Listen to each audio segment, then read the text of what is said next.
రాష్ట్రంలో భారీ స్థాయిలో జీఎస్టీ మోసం బట్టుబయలైంది. సుమారుగా 100 కోట్ల పైచిలకు నకిలీ ఇన్వాయిస్ల స్కామ్ బయటపడింది. రాష్ట్ర వాణిజ్య పన్నుల శాఖ అధికారులు భారీ స్థాయిలో జీఎస్టీ మోసాన్ని పసిగట్టి హైదరాబాద్కు చెందిన కేసాన్ ఇండస్ట్రీస్ ఎల్ఎల్పీపై సోదాలు నిర్వహించి ఈ మోసాన్ని బయటపెట్టారు.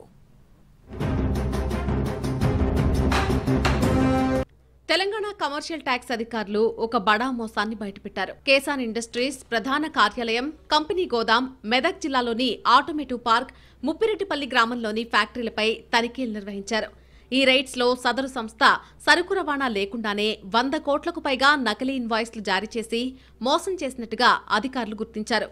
ఖాళీ వాహనాలను మహారాష్ట్రకు పంపించి సరుకు రవాణా జరిగినట్టుగా డాక్యుమెంటేషన్ చేసినట్టు గుర్తించారు. వాహనాల చలానాలకు సంబంధించి టోల్గేట్ డేటాను అధికారులు విశ్లేషించడంతో అనేక వాహనాలు సరుకులు లేకుండానే టోల్ పాయింట్లను దాటినట్టు బయటపడింది.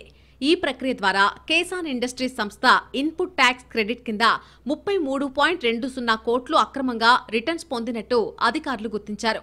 ఈ తనిఖీల్లో భాగంగా కంపెనీ అకౌంట్ బుక్స్, రిజిస్టర్లు, హార్డ్ డిస్క్లను, సీసీటీవీ ఫుటేజ్లను అధికారులు స్వాధీనం చేసుకున్నారు. కంపెనీ డైరెక్టర్లపై ఫిర్యాదు చేశారు. మరో కేసులో ఒక వాహనాన్ని వాణిజ్య పన్నుల శాఖ అధికారులు జప్తు చేసి కేసు దర్యాప్తు చేస్తున్నారు.